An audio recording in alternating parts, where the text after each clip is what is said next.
അസ്സലാമു അലൈക്കും വറഹ്മത്തുള്ളാഹി വബറകാതുഹു. ബഹുമാന്യരായ സഹോദരങ്ങളെ, സുഹൃത്തുക്കളെ, ജമാഅത്തായി നമസ്കരിക്കുമ്പോൾ മഅ്മൂമീങ്ങൾ ഫാത്തിഹ ഓതേണ്ടതുണ്ടോ? കാരണം ഇമാം ഓതുന്നുണ്ടല്ലോ, മഅ്മൂമീങ്ങൾ പിന്നെ പ്രത്യേകമായി അവരെല്ലാവരും ഫാത്തിഹ ഓതണോ? ഈ വിഷയത്തിൽ 3 പ്രധാനപ്പെട്ട അഭിപ്രായങ്ങളാണ് കാണാൻ കഴിയുന്നത്. നമ്മൾ മനസ്സിലാക്കേണ്ടത്, ഇമാമിനോടൊപ്പം മഅ്മൂമീങ്ങൾ ഫാത്തിഹ ഓതൽ തന്നെയാണ് ഉത്തമമായിട്ടുള്ളത്. സുജൂദിലെയും റുകൂഇലെയും പ്രാർത്ഥനകൾ നിർവഹിക്കുന്നത് പോലെ ഇമാമീങ്ങൾ നിർവഹിക്കുന്നു, സുജൂദിലെയും റുകൂഇലെയും പ്രാർത്ഥന ഇമാമും നിർവഹിക്കുന്നു, അതുപോലെ മഅ്മൂമീങ്ങളും നിർവഹിക്കുന്നു.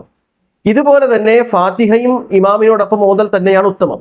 ഇനി ഈ വിഷയത്തിലുള്ള വ്യത്യസ്തമായ അഭിപ്രായങ്ങൾ ഇമാം ഷാഫി റഹ്മത്തുള്ളാഹി അലൈഹിയുടെയും അദ്ദേഹത്തിന്റെ ആളുകളുടെയും അഭിപ്രായം, അഥവാ പ്രത്യേകിച്ച് ഷാഫി മദ്ഹബിന്റെ അഭിപ്രായം, ലാ സ്വലാത്ത ലിമൻ ലം യഖ്റഅ ബി ഫാത്തിഹത്തിൽ കിതാബ്, ഫാത്തിഹ ഓതാത്തവന് നമസ്കാരമില്ല എന്ന ആ ഹദീസിന്റെ അടിസ്ഥാനത്തിൽ മഅ്മൂമീങ്ങൾ ഉറക്കെ നമസ്കാരമാണെങ്കിലും പതുക്കെ നമസ്കാരമാണെങ്കിലും ഫാത്തിഹ ഓതണം എന്നുള്ള അഭിപ്രായമാണ് ഷാഫി മദ്ഹബിലുള്ളത്.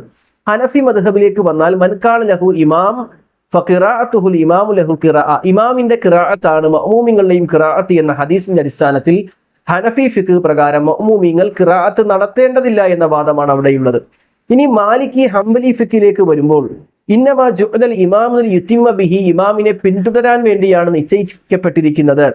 അതുകൊണ്ട് ഇമാം തക്ബീർ ചൊല്ലിയാൽ നിങ്ങളും തക്ബീർ ചൊല്ലുക, അദ്ദേഹം ഓതുമ്പോൾ ഖിറാഅത്ത് നടത്തുമ്പോൾ ഫൻസിത്തു, നിങ്ങൾ മൗനം അവലംബിക്കുക എന്ന ഇമാം നസായിയും അബൂദാവൂദും ഉദ്ധരിക്കുന്ന ഹദീസിന്റെ അടിസ്ഥാനത്തിൽ ഹംബലി മാലിക്കി ഫിഖുകൾ പ്രകാരം അവർ പറയുന്നത്, ഉറക്കെ ഓതുന്ന നമസ്കാരത്തിൽ ഇമാം ഫാത്തിഹ ഓതുമ്പോൾ മഅ്മൂമിങ്ങൾ ഉറക്കെ ഓതുന്ന നമസ്കാരമാണെങ്കിൽ ഓതേണ്ടതില്ല എന്നും, സിറായി അഥവാ രഹസ്യമായി ഓതുന്ന ളുഹർ അസർ നമസ്കാരമാണെങ്കിൽ അവിടെ മഅ്മൂമിങ്ങൾ ഓതുകയും ചെയ്യണം എന്നുള്ള അഭിപ്രായമാണ്. അപ്പൊ ളുഹറിന് അസറിന് ഓതണം, മഗ്രിബ് ഇശാ സുബഹിക്ക് ഓതേണ്ടതില്ല എന്ന അഭിപ്രായമാണ്.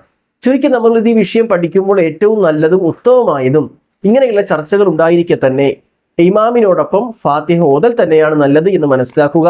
അള്ളാഹു അനുഗ്രഹിക്കട്ടെ. അസ്സലാമു അലൈക്കും വറഹ്മത്തുള്ളാഹി വബറകാതുഹു.